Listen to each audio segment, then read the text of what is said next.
porque tem algumas pessoas que vão descer as águas. Posso ouvir um amém? Amém.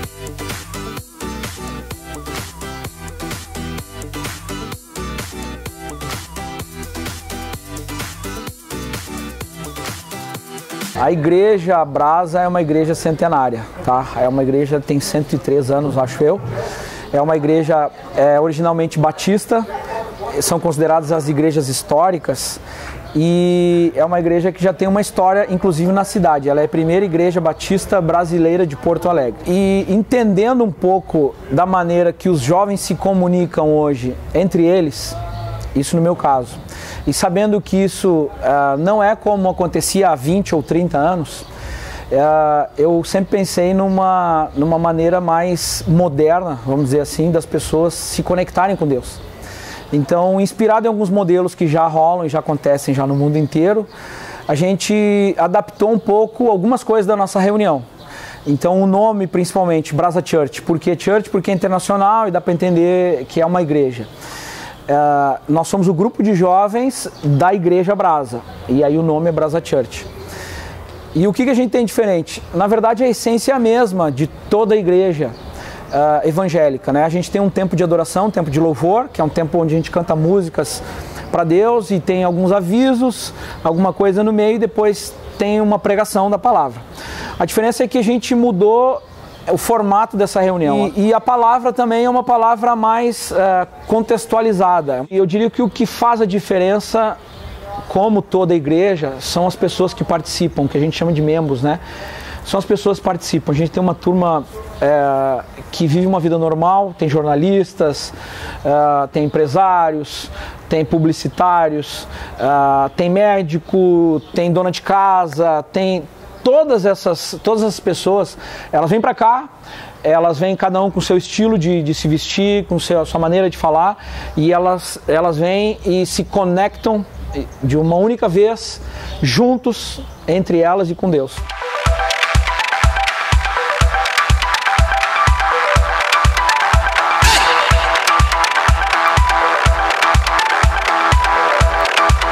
O foco da nossa reunião é apresentar Jesus para quem não conhece Jesus. Não é focar nas pessoas que já estão indo em outras igrejas, porque a gente acredita e a gente vive isso, que Deus existe, que Deus ama as pessoas e Ele quer se manifestar para as pessoas. E tem pessoas que não conhecem Ele. Se a pessoa está numa igreja, essa pessoa já conhece. A gente começou com essas reuniões onde as pessoas que vinham aqui eram tatuadores, ou eram DJs, ou eram hipsters, ou era uma galera mais alternativa. Os caras se conectaram com Deus. Os caras vinham numa reunião e durante o período de louvor começavam a chorar, uns marmanjão, cheio de músculo. E os caras começavam a chorar. E aí a gente pergunta, né? Eu já sei a resposta, mas eu pergunto para saber o que está acontecendo, por que está chorando. E os caras, não sei o que é isso. Eu nunca senti isso na minha vida, eu não choro há 10 anos. Eu creio assim, todo ser humano ele tem dentro de si um espaço que se questiona por que está vazio. Porque o ser humano hoje ele sempre busca alguma coisa. E aí, se a gente não consegue encontrar algo que realmente nos satisfaça plenamente, a gente vai buscar nos relacionamentos, vai buscar no consumismo, vai buscar em uma série de questões, e que na verdade o que vai nos satisfazer é uma consciência que vem do amor de Deus, que nele nós somos completos. Na década de 80, ela passou por um momento muito importante para a história da igreja local. Como igreja batista, ela se construiu com base no ensino bíblico, na instrução bíblica, na cultura de princípios bíblicos estabelecidos para a família, né? Mas na década de 80 ela passou por uma mudança no sentido de que houve um avivamento, é assim que nós chamamos o que aconteceu, um despertar para uma realidade que foi bem dentro de um período que foi pós a ditadura no Brasil, né? Havia uma geração da década de 80 de jovens buscando uma afirmação, buscando um espaço na sociedade, e foi dentro desse contexto que na década de 80, ali 85, 86, aconteceu um movimento de jovens aqui na igreja, no final de ano, uma peça de teatro, né, uma visitação do Espírito Santo mesmo, aonde em algumas fotos, e numa foto específica, essa expressão apareceu numa fotografia com chamas de fogo. E a partir daquele momento, a igreja ficou identificada como a Igreja da Brasa. Sempre com essa visão jovem, aonde essa geração jovem, de 20, 25, 30 até 35 anos, tem uma força na sociedade que pode ser um fator de mudança muito importante em todos os aspectos. Sempre tivemos muitos jovens na área da música, né, nas artes, na área da dança, na área de teatro. Sempre foi uma marca nossa, olhando sempre para esse potencial que o jovem tem, né, de transformação social.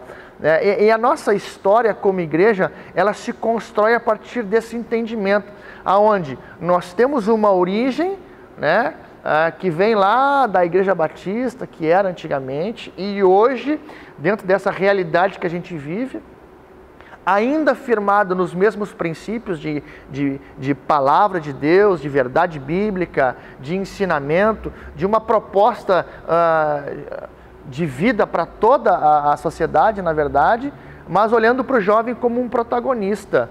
As coisas que não são visíveis para quem é de fora, é as que são mais importantes. Eu tenho ainda uma pergunta, mas é cabeluda. Pode fazer. Se tu não quiser, ela não precisa entrar. É eu, Júlia, perguntando. Sou hétero, tenho muitos amigos gays, e eu tenho um pé atrás com a religião por causa desse assunto que é super tabu ou às vezes até proibido. Então, como é que a Brasa vê isso? Para a igreja, isso é muito claro, né? A maneira que a igreja fala isso para fora é o que nos incomoda. Porque a sociedade sabe. A grande diferença é como a gente explica isso para essas pessoas. Porque quando um homossexual vem conversar comigo, eu vou com ele para a Bíblia. Eu falo, vamos entender o que a Bíblia fala sobre isso. E de novo, a resposta que eu dei para vocês antes. A Bíblia, como letra, ela não tem significado algum. É só um livro simples. Agora, através da luz do Espírito Santo, tudo muda. A gente acredita que o amor de Deus que constrange e transforma a vida das pessoas. A gente não confronta, não fala a respeito disso diretamente, mas a gente tem as portas abertas para vir como está, para chegar do jeito que chegar. Então, assim, eu respeito, eu amo, a igreja é muito posicionada sobre isso, mas não é um tema que a gente vai falar porque de maneira alguma a gente quer machucar alguém. Eu não vejo diferença nenhuma desse tipo de conduta para qualquer outro tipo de conduta que a Bíblia também condene, como fazer mal ao meu próprio corpo. Eu tomo Coca-Cola, por exemplo, e faz mal ao meu corpo. Então são coisas que a gente precisa lidar, só que são coisas muito mais evidentes, né? A Brasa Church é o braço jovem de uma igreja, e na igreja a gente tem como é chamado o grupo de louvor. E a banda da Brasa Church nada mais é, no fim das contas, que um grupo de louvor, que é música que a gente canta na igreja, que é o louvor que fala sobre Deus, que fala para a igreja cantar a respeito de Deus. A questão que talvez chame um pouco a atenção é o estilo, que a gente acredita que não tem nenhum problema com uma batida eletrônica, uma guitarra pesada, uma cara mais forte, assim, às vezes um grito. Está na nossa essência, isso lá na Brasa. A gente faz louvor, a gente faz música que exalta a Deus. A gente tem mais ou menos 2 ou 3 pessoas para cada instrumento, então não é uma banda assim, uma banda 4, 5 integrantes. A gente é um grupo mesmo, a gente se reúne eventualmente para ficar junto, umas 20 pessoas, assim, né? Semanalmente a gente ensaia no estúdio, mas focado em na pessoa que vai naquela semana tá tocando no sábado ali na igreja, né? Ou um evento como hoje está acontecendo o Salto aqui. O Salto para nós é um evento muito legal, porque ele é feito por uns amigos nossos aqui de Gravataí, que eles têm uma linha de trabalho parecida com a nossa, ou pelo menos a gente deseja que seja. São nossos amigos, e eles fazem um evento muito legal aqui, chamam uma galera em Gravataí, e esse ano eles nos convidaram para tocar, foi uma alegria. A gente tá junto aí, é um pouquinho diferente do que se faz na igreja, um pouco mais ainda barulhento ainda. Não que a gente não seja barulhento também na igreja. Mas no fundo é a mesma coisa. A gente faz música para exaltar Deus. Essa que é a moral. A forma que se conhece a igreja é sempre uma igreja que pune, que fala coisas que as pessoas acham que vai ser ruim para elas, que elas não vão ter liberdade, que elas vão precisar mudar ou precisar serem certinhas, santas. E também o ambiente da igreja muitas vezes torna assim a pessoa, ela acha que ruim assim, porque não é divertido, não é animado, não tem música boa, enfim, não é um momento legal. E na realidade a igreja não é isso, a igreja é o lugar da liberdade, é o lugar do amor, é o lugar de coisas boas e que todo mundo tem que se sentir bem, e cada igreja tem uma linguagem, né? Cada igreja as pessoas têm que se sentir bem onde elas estão, e a gente leva assim uma mensagem que toca a vida dos jovens de uma maneira especial, que atrai eles com a música, com a forma da reunião. Mas é muito mais do que só isso, porque isso eles já encontram nos bares, nas festas. A gente tem algo muito mais excelente, que é o amor de Deus, que vai impactar a vida deles para sempre. A gente acredita muito que um culto, uma reunião pode mudar uma vida para sempre. E é isso que tem acontecido com muitas pessoas que chegam lá. E uma pessoa em especial chegou lá, ela estava desesperada aquele dia, e a gente na frente lá da igreja tem um monte de holofotes e bem-vindo e setas, e essa pessoa está desesperada, querendo se matar, e ela viu aquilo e ela chegou lá dentro assim, desesperada, e uma menina falou assim: ah, chega aí, entra, e ele falou: não quero, me deixa. Mas de alguma maneira ele foi atraído para aquele lugar, e uma menina chamou ele e disse: por favor, fica aqui, e ele ficou. E naquela reunião a vida dele mudou para sempre. A gente incentiva muito todo mundo convidar um amigo, então é o boca a boca, é aqueles que vão convidando, mas a gente acredita que muita gente vem através das redes sociais mesmo, do Face, gente que a gente nem convida, que a gente nem sabe onde é que veio, disse que viu no Face, que curtiu uma foto, que foi compartilhado. Eu nasci assim na igreja também, mas o movimento da Brasa Church é bem recente, é de uns 2 anos pra cá, e o movimento dos jovens assim estava bem caído, estava muito fraco, tinha uma meia dúzia de gente, tinha 30 pessoas, e a gente começou a buscar muitas inspirações em outras igrejas e movimentos que estavam acontecendo, e com isso ficou em menos de 6 meses, tinha 30 pessoas e começou a ter mais de 100, hoje a gente tem mais de 500. Eu conheci a igreja de uma maneira como muita gente conhece. Eu estava num momento bem deprê da minha vida e alguém me falou de uma igreja que trabalhava muito com jovens, assim, que tinha uma galera bem parecida com o que eu estava acostumado.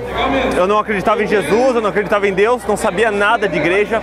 Para mim, a igreja era um lugar chato pra caramba, com gente quadrada, só mala, só gente esquisita. E aí eu cheguei na Brasa, conheci uma outra realidade, já faz alguns anos, e aí nunca mais saí. Mas eu, diferente do Amauri, diferente do outro pessoal, eu não nasci na igreja, como se fala, né? Eu vim de fora. Eu tinha outra vida, outros hábitos, outra levada. Ela chega, ela sempre chega, ela chega, brilhando. Tinha uma semana que eu tinha chegado na igreja, eu não entendia nada de nenhum protocolo de como chegar numa mulher, ou sei lá, como é que se fazia dentro da igreja.